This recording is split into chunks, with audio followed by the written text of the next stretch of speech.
നമസ്കാരം. ഞാൻ ഷാൻഡി ജോസഫ് തട്ടകത്ത്. ഇന്ന് എനിക്കുണ്ടായ ഒരു അനുഭവം പങ്കുവയ്ക്കാനാണ് നിങ്ങളുടെ മുന്നിൽ വന്നിരിക്കുന്നത്.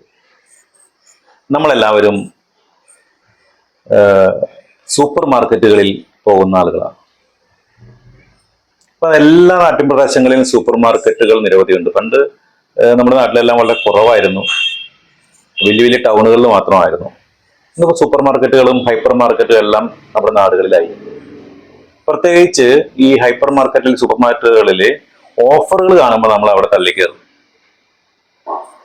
ഒരു ഓഫറുണ്ട്, അപ്പൊ നമുക്ക് ലാഭത്തിൽ സാധനങ്ങൾ വാങ്ങിക്കാം എന്നുള്ളൊരു ചിന്തയിലാണ് നമ്മൾ കടന്നു പോകുന്നത്. അങ്ങനെ ഞാനൊരു സൂപ്പർ മാർക്കറ്റിൽ ചെന്നു. സാധാരണ സൂപ്പർ മാർക്കറ്റിൽ പോകുന്നത് ഞാൻ കുറവാണ്, വൈഫാണ് കൂടുതൽ സാധനങ്ങൾ വാങ്ങിക്കാൻ പോകുന്നത്. പക്ഷെ ഒരു ദിവസം ഞാൻ അവരുടെ കൂടെ ഞാനും പോയിരുന്നു.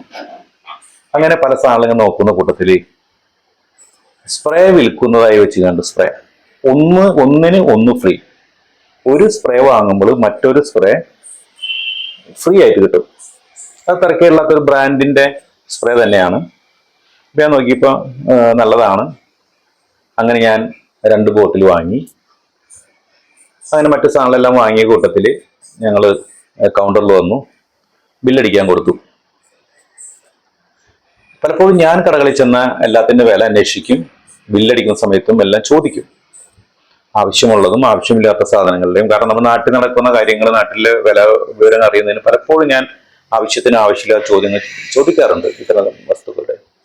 അങ്ങനെ ബില്ലടിക്കാൻ വന്ന സമയത്ത് ഞാൻ അവിടെ ഇരിക്കുന്ന പയ്യനോട് ചോദിച്ചു, ഈ സ്പ്രേ ഒന്നിനൊന്ന് ഫ്രീ അല്ലേ എന്ന് ചോദിച്ചു.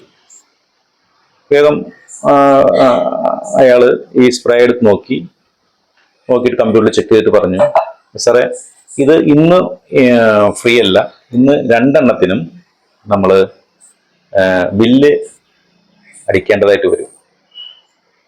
അത് ഞാൻ പറഞ്ഞു, അവിടെ എഴുതി വെച്ചിട്ടുണ്ടല്ലോ ഒന്നിനൊന്ന് ഫ്രീ എന്ന്.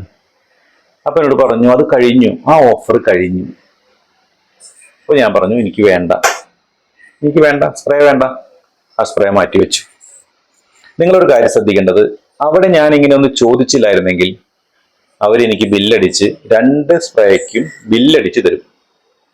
അതായത് നമ്മുടെ ബില്ലിൽ 2 സ്പ്രേയുടെയും വില ഈടാക്കും. ഒരു 300 ചില്ലാൻ രൂപ വിലയുള്ള സ്പ്രേ ആണെന്ന് തോന്നുന്നു. അപ്പൊ 2 സ്പ്രേക്കും ഈ ഒരു 675 രൂപയോളം രണ്ടിനും കൂടി വില ബില്ലടിക്കും. സാധാരണ എല്ലാ ആളുകൾക്കുള്ള പ്രത്യേകത എന്ന് വെച്ചാൽ സൂപ്പർ മാർക്കറ്റുകളിൽ പോയി നീണ്ടൊരു ബില്ലായിരിക്കും. ഈ ബില്ലിൽ പോയിട്ട് ഓരോന്നും ചെക്ക് ചെയ്യുന്ന സ്വഭാവം ഇല്ല, പലർക്കും ഇല്ല. അപ്പൊ ഒരിക്കലും നമ്മൾ അറിയാനും പോകുന്നില്ല. നമ്മുടെ മനസ്സുകൊണ്ട് നമ്മൾ പറയും ഒരു സ്പ്രേ വാങ്ങിച്ചപ്പോൾ ഒന്ന് എനിക്ക് ഫ്രീ കിട്ടിയതാണെന്നുള്ള വിചാരത്തിൽ നമ്മൾ ഉപയോഗിക്കുകയും ചെയ്യും.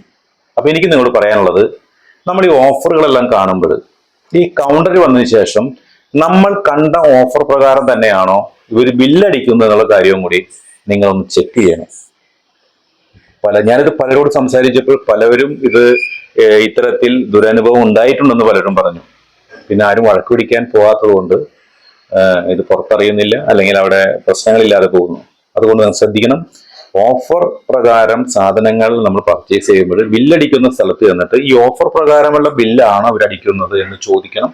അല്ലെങ്കിൽ ബില്ലടിച്ച് കിട്ടിയതിന് ശേഷം അത് ചെക്ക് ചെയ്യണം എന്നുള്ള അഭ്യർത്ഥനയാണ് എനിക്കുള്ളത്. അല്ലെങ്കിൽ നമ്മളെ പറ്റിക്കപ്പെടും. ഒരാളും ഒരു സാധനവും നമുക്ക് വെറുതെ തരില്ല എന്നുള്ള കാര്യം നമ്മൾ ആദ്യം മനസ്സിലാക്കണം. അവരവരുടെ ന്യായമായ ലാഭം എടുത്തിട്ടാണ് എല്ലാ ആളുകളും സാധനം കൊടുക്കുള്ളൂ. അത് മനസ്സിലാക്കി നമ്മൾ പെരുമാറിയാൽ നമ്മൾ ആരും പറ്റിക്കില്ല, ചതിക്കില്ല. ഈ ബില്ല് കിട്ടുമ്പോൾ പരിശോധിച്ച്, പൈസ കൊടുക്കുന്നതിന് മുന്നേ പരിശോധിച്ച് ഈ ഓഫർ പ്രകാരമാണോ എന്ന് ഉറപ്പുവരുത്തിയതിനു ശേഷം പേയ്മെന്റ് നടത്തണമെന്ന് അഭ്യർത്ഥിക്കുന്നു. ഒരു കാര്യം ഞാൻ മനഃപൂർവ്വം പറയാത്തതാണ്. ഇത് ഏത് സൂപ്പർ മാർക്കറ്റ് ആണെന്ന് പലരോട് ചോദിക്കും. നിങ്ങൾക്ക് ആ സൂപ്പർ മാർക്കറ്റിന്റെ പേര് പറഞ്ഞുകൂടെ എന്ന് ചോദിക്കും. പക്ഷെ ഞാനത് പറയുന്നില്ല. ആ സൂപ്പർ മാർക്കറ്റിനെ പ്രത്യേകിച്ച് കരിവാരി തേക്കുവാനോ ഒന്നും ഞാൻ ഉദ്ദേശിക്കുന്നില്ല. നമ്മൾ വാങ്ങുന്നവൻ വിജിലന്റ് ആയിരിക്കുക, വാങ്ങുന്നവന് ജാഗ്രത ഉണ്ടായിരിക്കുക. ഇതാണ് എനിക്ക് നിങ്ങളോട് പറയാനുള്ളത്.